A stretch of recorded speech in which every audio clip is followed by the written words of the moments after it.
Você sabe quantas mulheres tiveram seus nomes registrados nas escrituras sagradas? Diversas mulheres. Algumas anônimas, outras com seus nomes ali dentro do contexto histórico, no plano da redenção.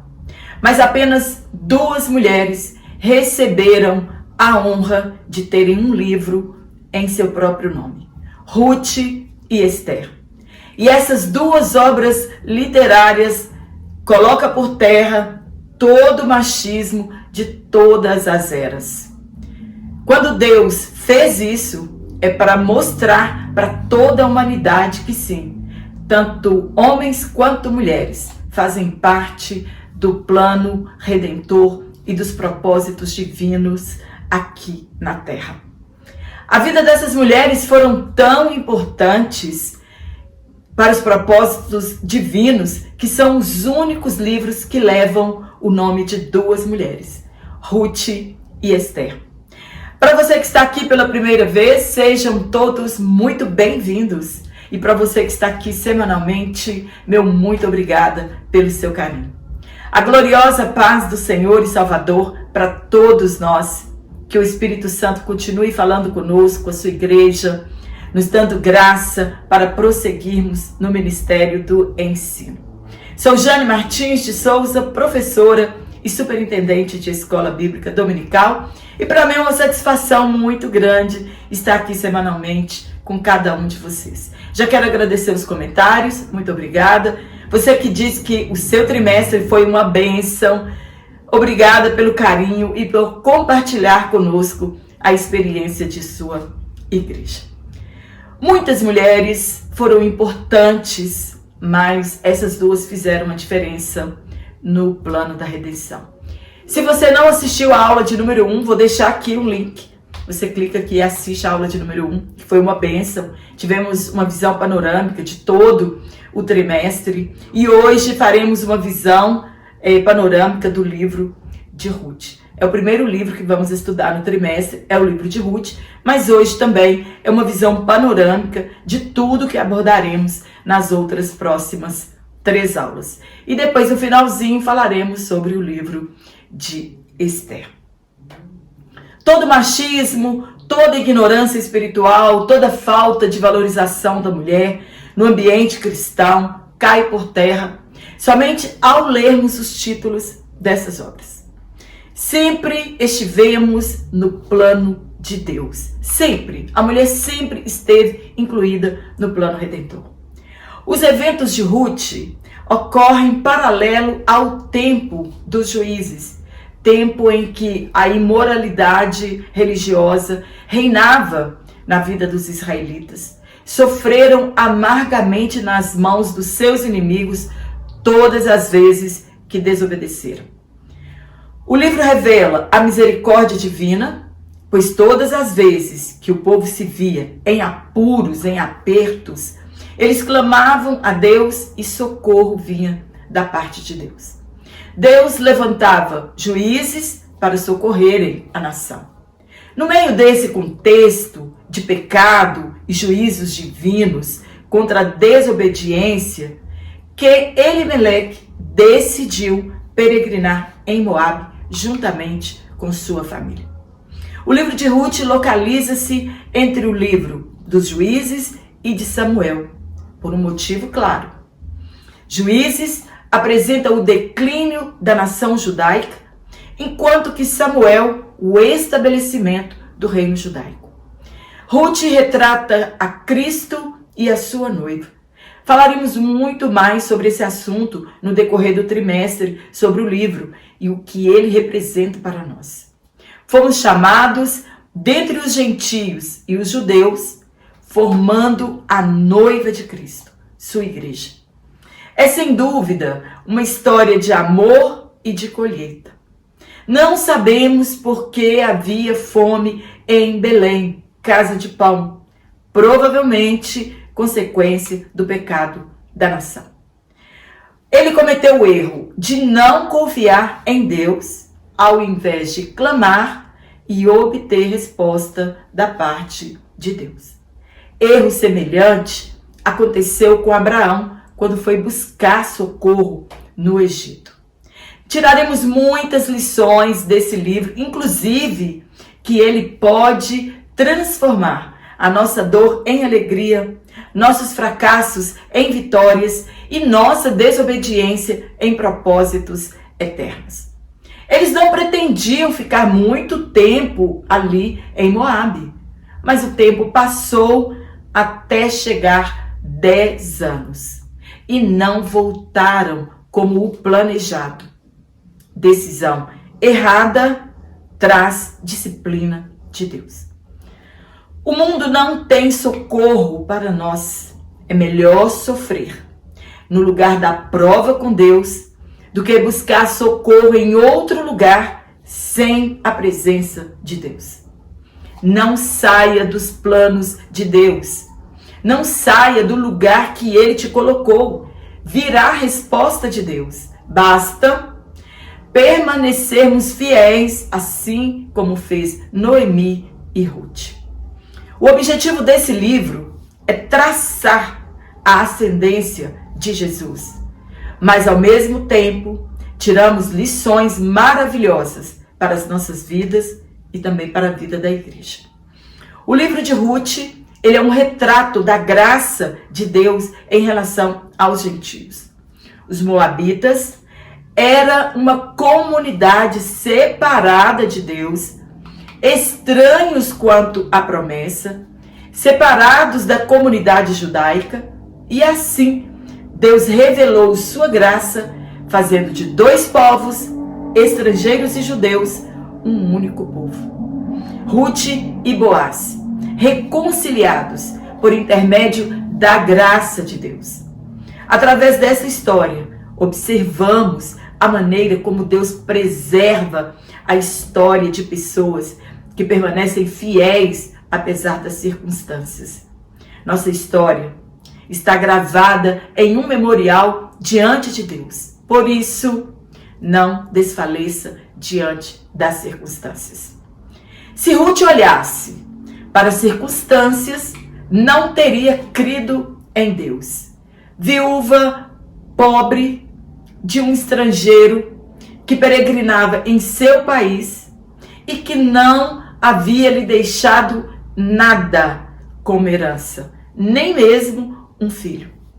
Mas se agarrou em Deus, confiou na providência divina, e isso mudou sua história em um desfecho triste. Tornou-se a esposa de um homem rico, Boaz, e ainda tornou-se a mulher que teria em sua descendência a realeza. Ela não sabia de nada, mas todas as gerações sabem disso. Lembra de você? O que Jesus fez por nós? Quem éramos no passado? Sem Deus, sem esperança, longe das promessas. E aprove a Deus nos escolher e nos salvar. O livro de Ruth é o retrato da nossa remissão através de Cristo. A nossa remissão, ela é total. A nossa dívida foi integralmente perdoada. Somente o sacrifício de Jesus na cruz perdoa a nossa dívida. O livro de Ruth nos apresenta Jeová Jiré, o Deus que provê. O Deus que trabalha em meio às crises para cumprir os seus desígnios. O livro narra uma história de amizade, amor e redenção ou de salvação. É uma fonte de inspiração a todos os povos ao longo dos anos. É revelado um Deus que transforma tristeza em alegria, perdas em ganho e derrotas em vitórias. É só confiarmos. No primeiro tópico, nós vamos falar sobre a organização do livro. No ponto 1, na Bíblia hebraica. Quero lembrar você, que vou deixar aqui na descrição da minha videoaula, o link do meu WhatsApp, você fala diretamente comigo. Também o link do meu Instagram, que você pode me seguir por lá. Também no TikTok, você pode me seguir por lá.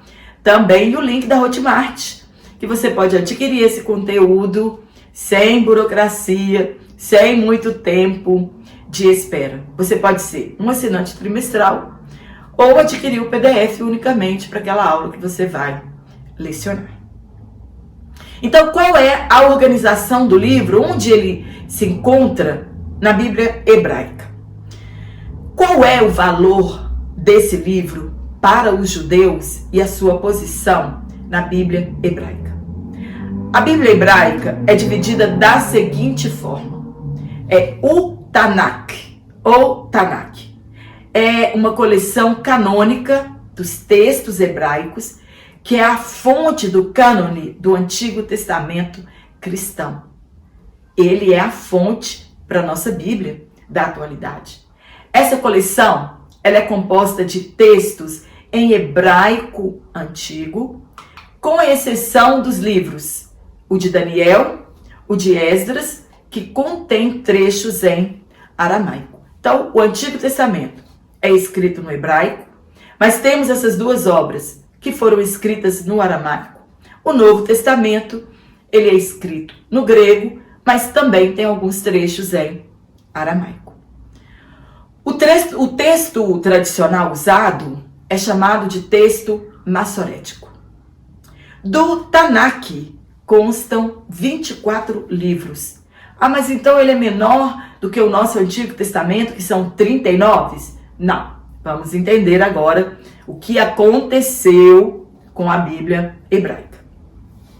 O Tanakh, que é o TNK, ele é o acrônimo formado a partir das 3 primeiras letras das divisões tradicionais do texto massorético, que é o Torá, o Nevirim e o Ketuvim, que é a Torá é a instrução, ou Pentateuco, os profetas e os escritos, que resultam então em Tanakh.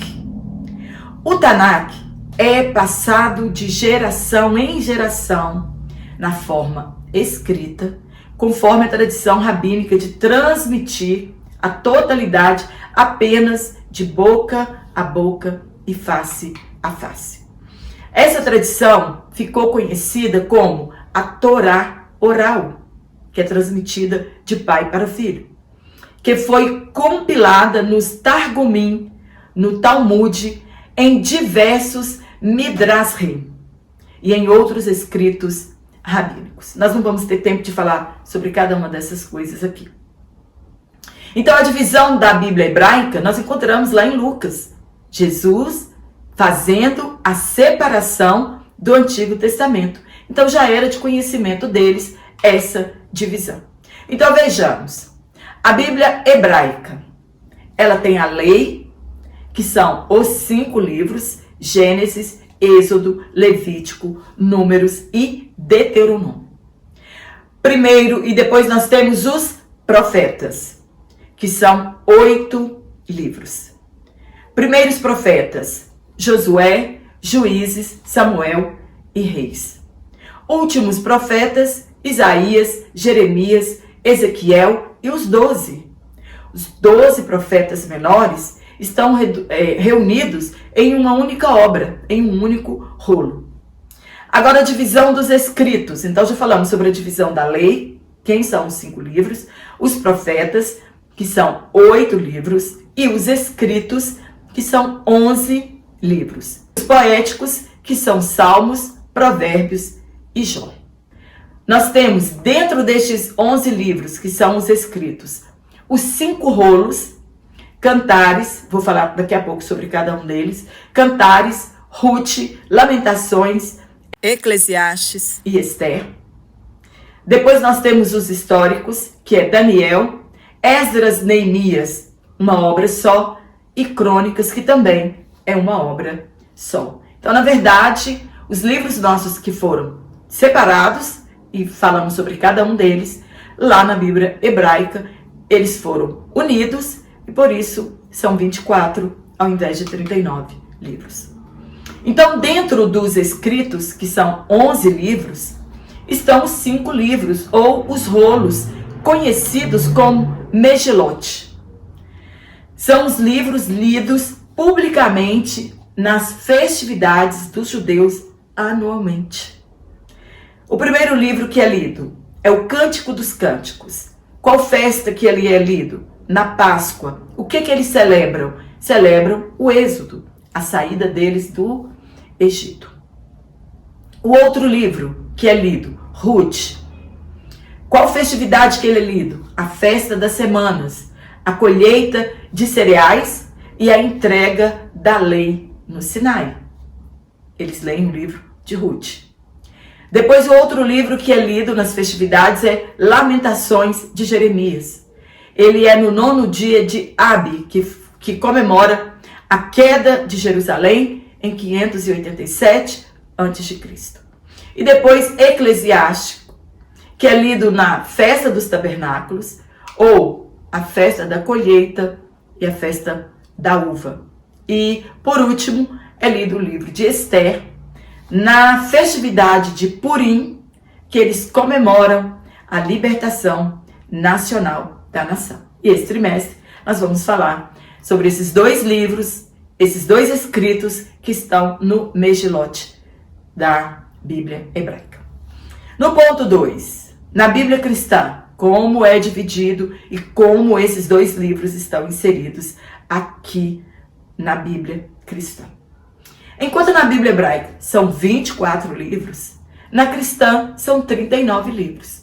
A diferença dos livros, como já falei acima, é que alguns livros estão unidos como sendo um único rolo. A diferença é apenas essa. A hebraica são 3 seções, enquanto a cristã são 4 seções. Então a Bíblia hebraica é dividida em 3 seções, a de que Jesus falou lá em Lucas, Pentateuco, Profeta e Escritos. E na Bíblia cristã, 4 seções, que é o Pentateuco, os poéticos, os históricos e os proféticos. Então, são divididos em 4 seções. O livro de Ruth é caracterizado ou categorizado como histórico por seu gênero narrativo, mas também é identificado por sua extraordinária beleza poética. O estilo e linguagem são próprios do hebraico clássico. O autor expõe aspectos subjetivos da vida dos personagens, isto é, a subjetividade humana pode dizer respeito ao sentimento de cada pessoa, como a sua opinião sobre determinado assunto. Por exemplo, Noemi se considerava velha demais para ter marido ou filhos, enquanto outras em seu lugar não pensariam do mesmo jeito. Ruth se considerava muito inferior, menos do que uma serva. Então são características que as pessoas expressam ali nesta obra. No ponto 3, autoria e data. Não se sabe ao certo quem foi o escritor da obra. Pressupõe-se Samuel, devido à riqueza de detalhes, principalmente acerca da ascendência de Davi, a familiaridade com os personagens ao se referir a Jessé e a Davi. Muitos atribuem a ele a autoria.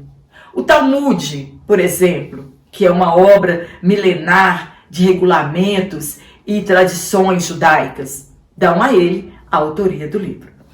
A obra indica uma atmosfera própria do início do período da monarquia de Israel, sendo assim, teria sido escrito no século X a.C.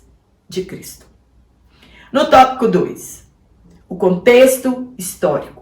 O que estava acontecendo? Qual foi o cenário para o acontecimento dos fatos? Primeiro, no tempo dos juízes. Imagina, Juízes termina dizendo que cada um fazia o que queria, o que parecia reto aos seus olhos. Por quê? Porque eles não tinham rei. Como se reis tivessem o poder de transformar o coração das pessoas.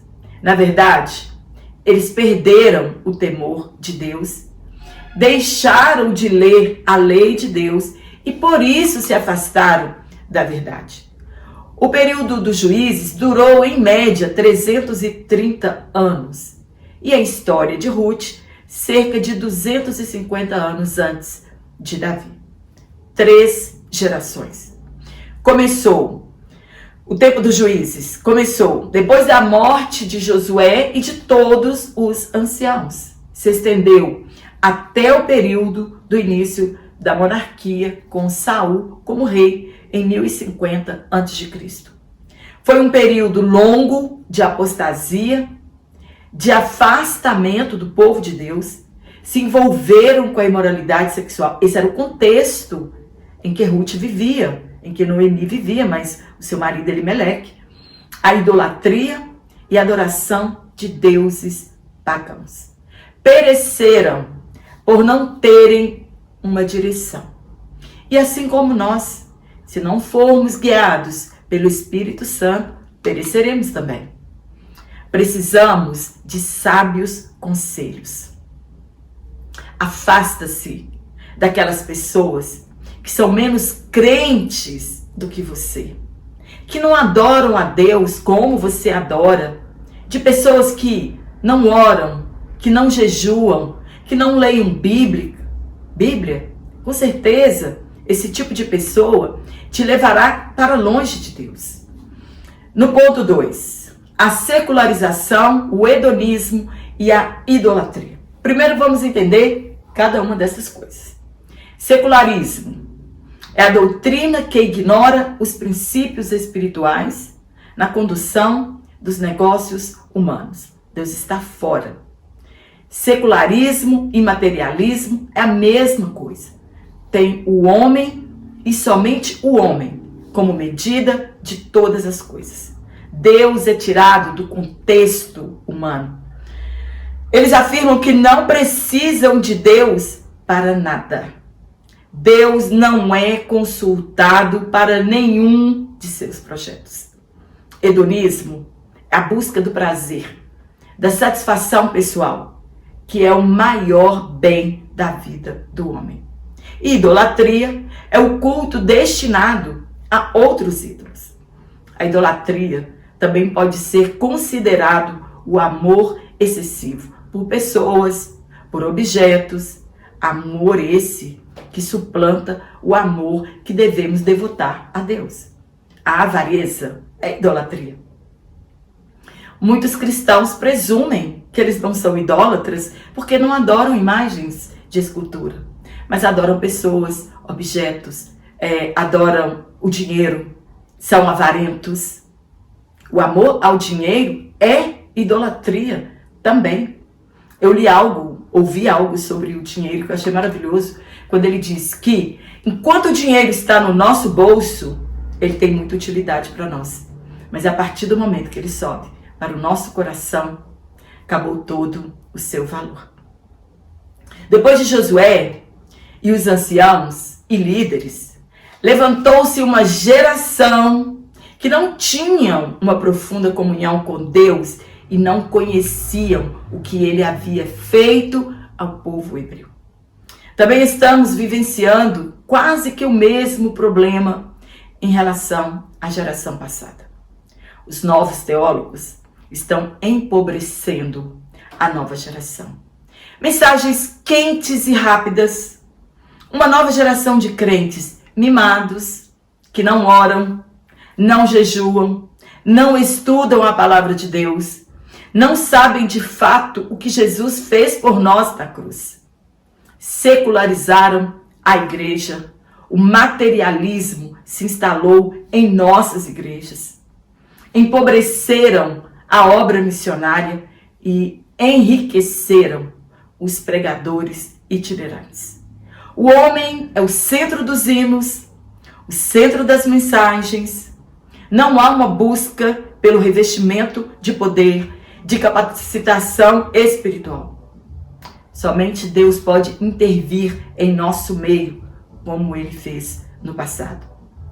Assim como Israel cedeu ao estilo pecaminoso dos cananeus, a igreja da atualidade se dobrou ao estilo pecaminoso do mundo. E isso é um passo para a idolatria. Somos levados a grandes tragédias morais e espirituais se nos curvarmos ao secularismo e ao hedonismo. Se renderam ao culto a Baal e a Astarote e chegaram ao pior nível de imoralidade e idolatria. O que dizer da imoralidade em nosso meio? É a falta de liderança espiritual que causa o abandono da fé e a apostasia. E isso traz prejuízos incalculáveis ao povo. Não basta ter carisma no reino de Deus para liderar. É preciso ter caráter aprovado. Quantos dos nossos púlpitos estão cheios de homens sem caráter, liderando o povo de Deus, ensinando em nossas igrejas, pastoreando o rebanho de Deus e cheios de carisma? Atraem as pessoas com a sua boa oratória e mensagens que massageiam o nosso ego. Devemos buscar discernimento espiritual para não sermos enganados por homens amantes de si mesmo. Homens não aprovados. São homens que manejam bem a palavra. Mas se os seus pecados forem descobertos, será uma vergonha tanto para ele quanto para a igreja. Nesse momento, estamos vivendo um escândalo de nível nacional no meio da nossa igreja. Estamos vivendo por que não dizer, um dos maiores escândalos, envolvendo um pastor de renome, um lobo escondido em pele de bom samaritano. Paulo escreve que tais obreiros devem ser exemplos de boas obras, serem sinceros e incorruptos na doutrina. No ponto 3, opressão, clamor e livramento. A apostasia tornou Israel uma presa fácil aos seus inimigos e conosco não é diferente. Quanto mais nos afastamos de Deus e sua palavra, mais nossos inimigos se apoderam de nós. O diabo, o mundo e a nossa natureza pecaminosa, nossa natureza carnal, nos levam para o abismo mais profundo e ficamos entregues às nossas paixões. Israel era massacrado por seus inimigos. Pilhavam toda a colheita, sua riqueza e viviam em extrema pobreza. Quanto mais se afastavam de Deus, mais eram oprimidos. Porém, quando se lembravam de Deus e clamavam por socorro e se arrependiam dos seus pecados, Deus sempre entrava com socorro e providência e lhes dava a vitória sobre os seus adversários. Eram oprimidos por longos anos e quando clamavam, Deus levantava libertadores ou juízes. Os juízes não são como os juízes que conhecemos nos tribunais. Não havia concurso ou quem se candidatasse à vaga. Eram homens e mulheres escolhidos por Deus. Eles julgavam a causa de Israel. Porém, era nas guerras que Deus dava a vitória. O pecado era recorrente, mas a misericórdia de Deus, ela é para sempre. A longanimidade de Deus resulta em salvação. Por isso, nós estamos aqui. Foi a longanimidade de Deus.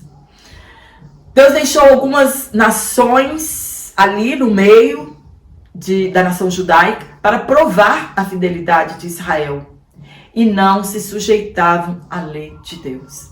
E por 8 anos ficaram vendidos ao rei da Mesopotâmia e Deus levantou Otniel. Depois de 40 anos de descanso, voltaram a pecar e foram vendidos a Eglon, rei dos Moabitas, por 18 anos. Clamaram a Deus e ele levantou Eude, e a terra sossegou 80 anos. Deus sempre é misericordioso quando reconhecemos que somos dependentes dele e ele sempre nos envia socorro. Devemos rasgar nosso coração ao invés de rasgar nossas roupas.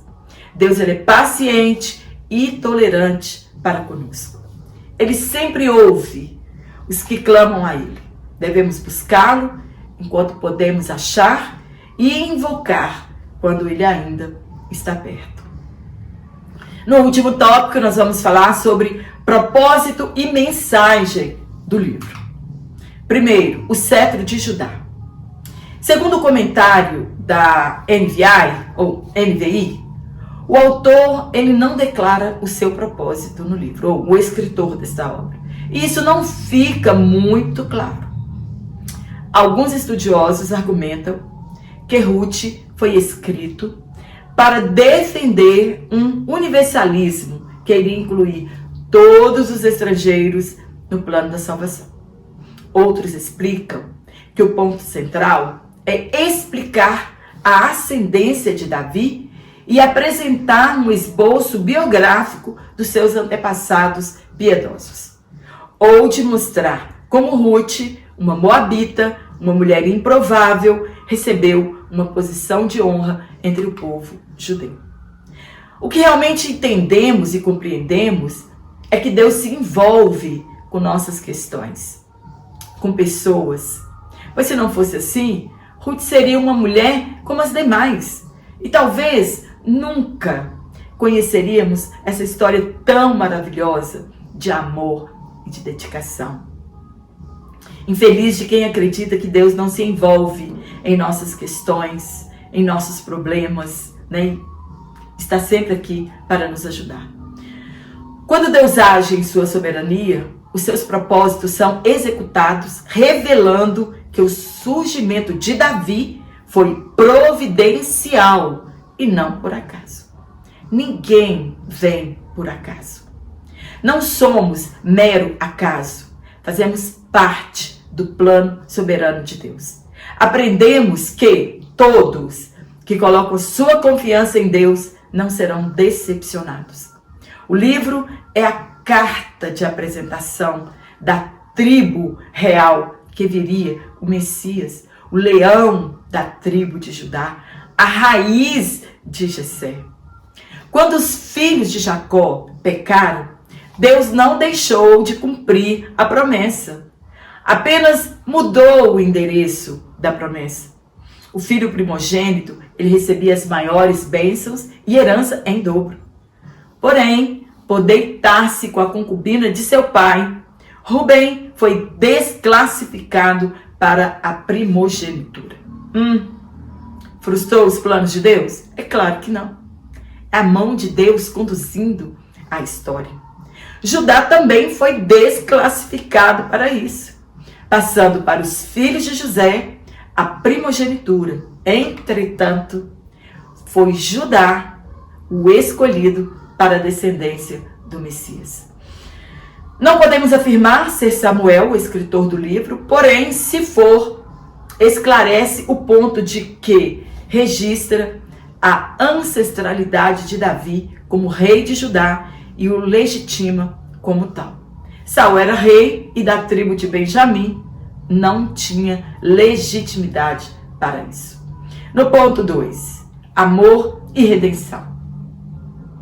A mensagem central do livro de Ruth é o amor de Deus e seu plano de salvação ou redenção humana. Boaz e Ruth são representantes dos judeus e gentios, respectivamente, e prenunciam a derrubada do muro ou da parede que separavam judeus e gentios.